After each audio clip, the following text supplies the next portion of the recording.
Yung taga Palawan nga, Dok, nagsabi, ano, si Dumapo, apelido niya. Ano daw siya, Dok? Yung prostate niya, simula nag-ano daw siya ng ivermectin, 4, bumaba, lumiit na daw, Dok, halos normal na. Kailan daw niya ititigil yun, Dok? Ultrasound siya kung talagang normal ang size, tapos pa PSA kung normal na, that's the time. Pero I would suggest mag-take pa rin siya 1 capsule daily or 1 capsule every 3 days kung talagang totally normal na. Mag-take pa rin 1 capsule every 3 days. Pero kung hindi pa, pwedeng i-lessen na niya yung dose, pwedeng hanggang 1 capsule a day maintenance pa niya. Depende kung talagang bumalik na talaga sa normal at maayos ng pag-ihi niya, mababa na rin yung kanyang PSA. At saka sa ultrasound din, normal na rin ang size. Yun, okay. Sige, Dok. Ang natatandaan ko, pag prostatic hypertrophy rule of 60, 60% of adults, of males 60 years old and above, sa Filipinos yan. Pero hindi ko alam kung tumaas na yung numbers, baka nga tama si Jill, baka lahat na. Hindi ko alam. Kasi ang food na tinitake ng mga tao yun, highly inflammatory eh. Lalo yung mga oils na kukos ng maraming inflammation. At ang prostatic hypertrophy is actually an chronic inflammation of the prostatic glands, so of the prostate. So chronic inflammation yan eh. Kaya ganun ang nangyayari. Madalang na lang ang tao na hindi inflammatory ngayon kung sa klase ng pagkain na kinakain ng mga tao. Lalo yung mga bad oils na ang mga tao mahilig talaga sa mga ginamitan ng mantika. Kaso yung mga mantikang ginagamit, yung masasamang mantika. Kaya madaling magkaroon ng inflammation, lalo kung elderly, senior na lalaki, mataas ang rate na magkaroon siya ng prostatic hypertrophy or prostatic hyperplasia or the inflammation of the prostate. Yung nagtatanong ng vitamin C po ang maganda po na inumin. Actually, ganito yan, no? Pag vitamins pinag-usapan, pag sinabing vitamins, vital amines, no? So, vital amines or vitamins. So, ibig sabihin, kailangan ng katawan natin ng vitamins. Pero, naturally, nasa pagkain naman yung mga vitamins na yan, tsaka yung mga minerals. No? Kompleto naman yan kung balance ang diet natin, kung marami tayong take ng mga gulay. So, nandun na rin. No? Mga karne rin, halimbawa vitamin K, marami naman ang source na sa karne, meron din naman sa halaman.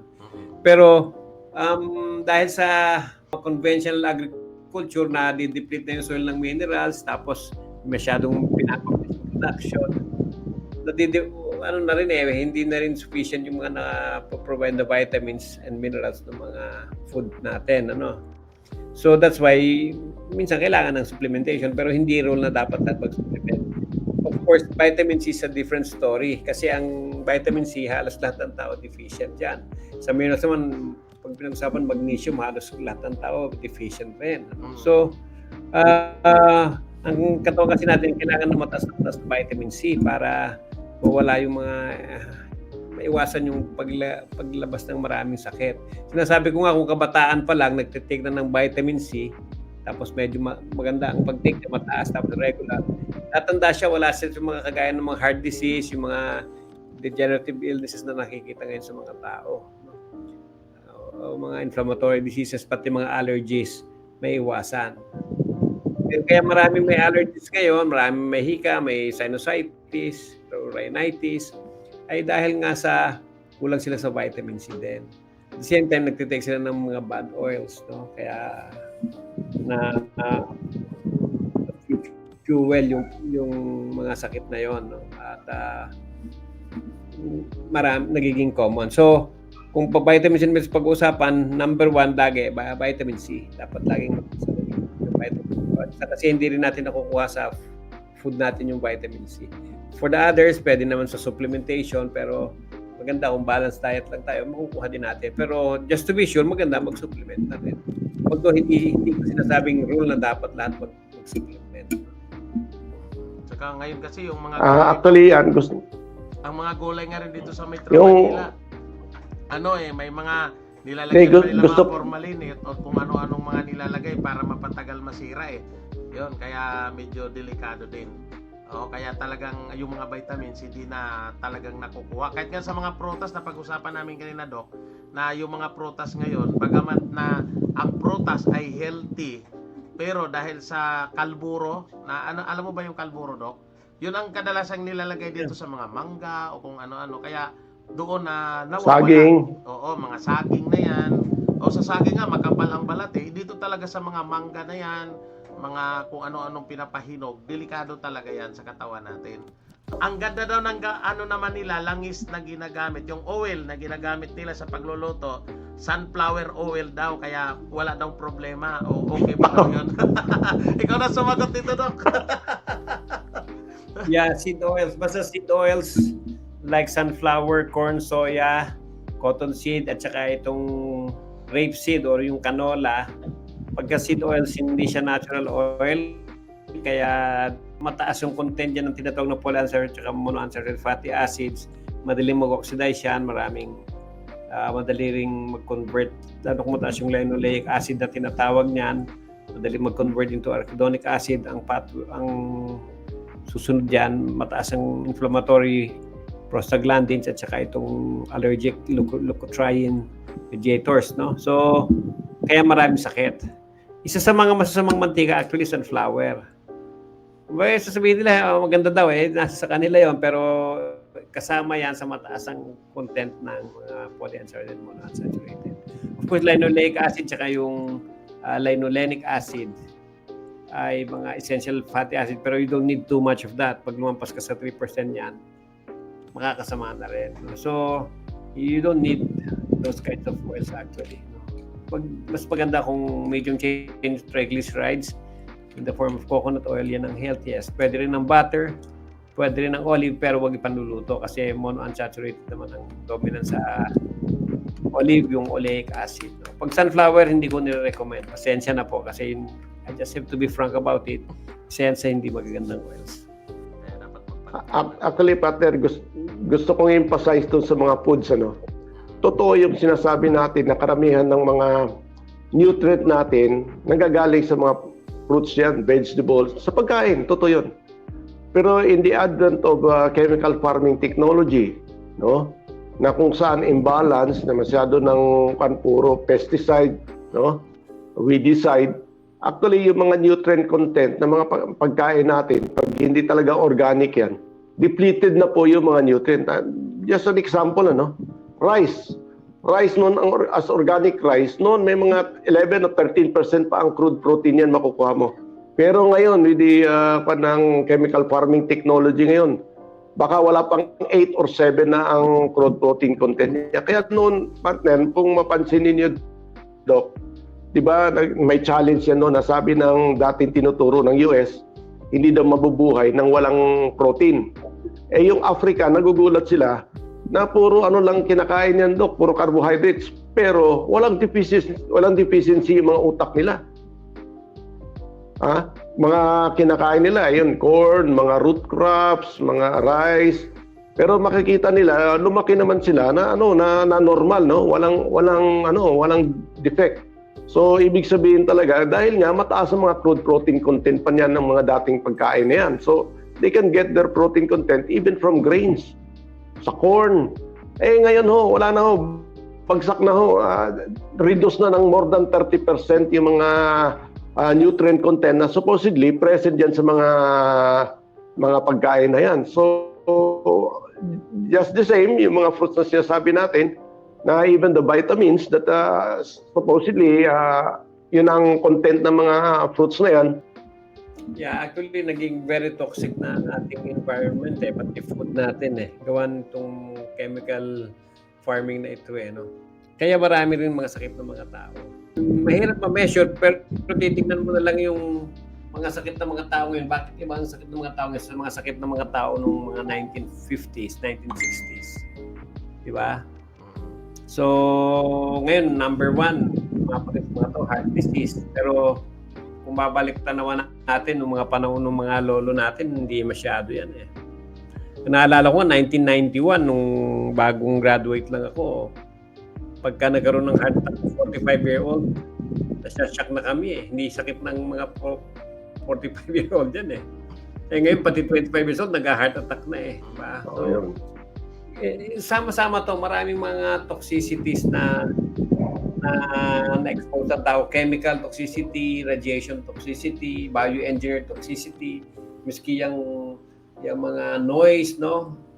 Ano yan pollution yan no? Sa atin, mapapagod ng katawan ng tao, kaya ang daming sakit ng mga tao. And the only way na magagawa is palakasin natin yung katawan natin.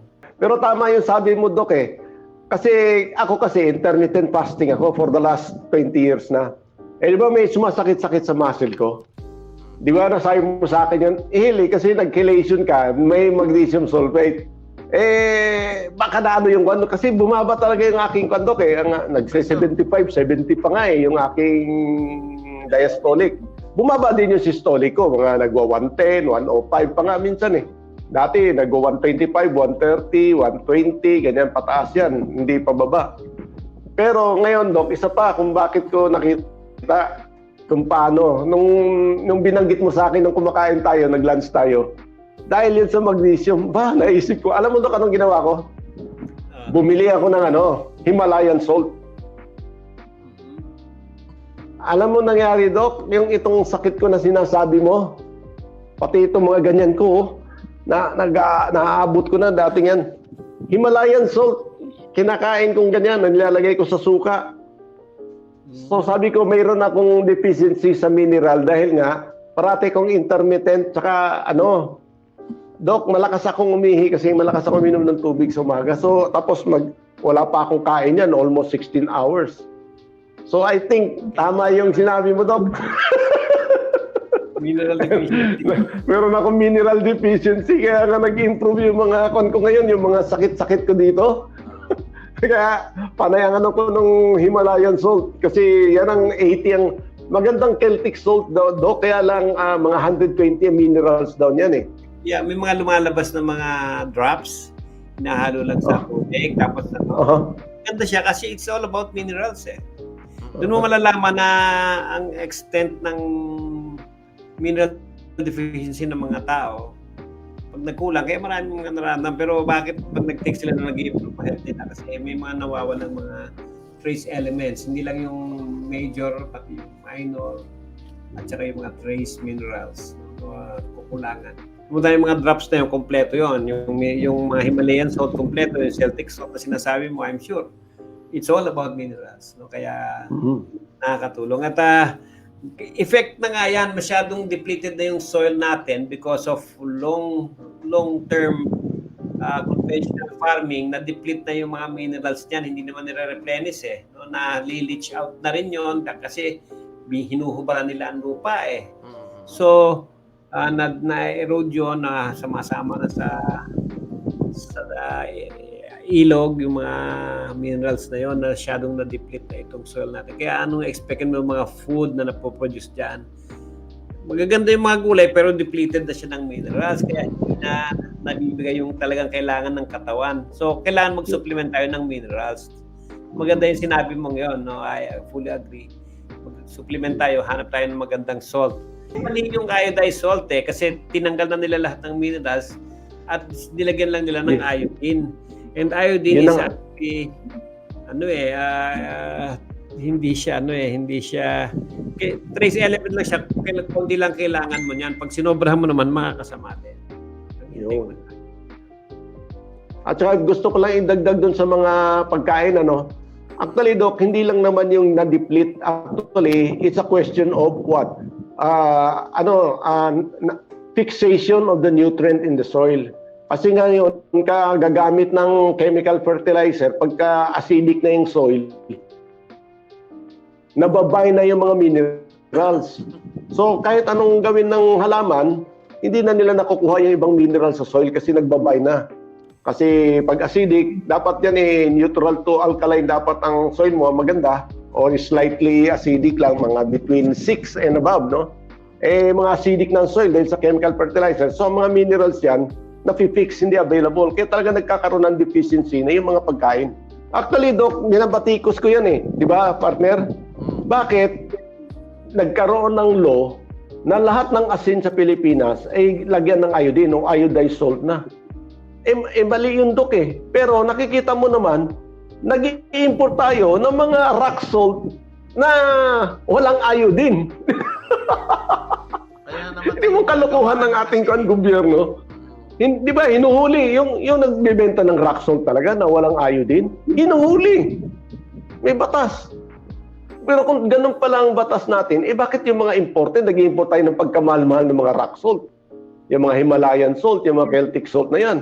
Walang iodine yan. Kasi may law kasi, Doc, na dapat ang lahat ng lalabas natin na asin ay may iodized na.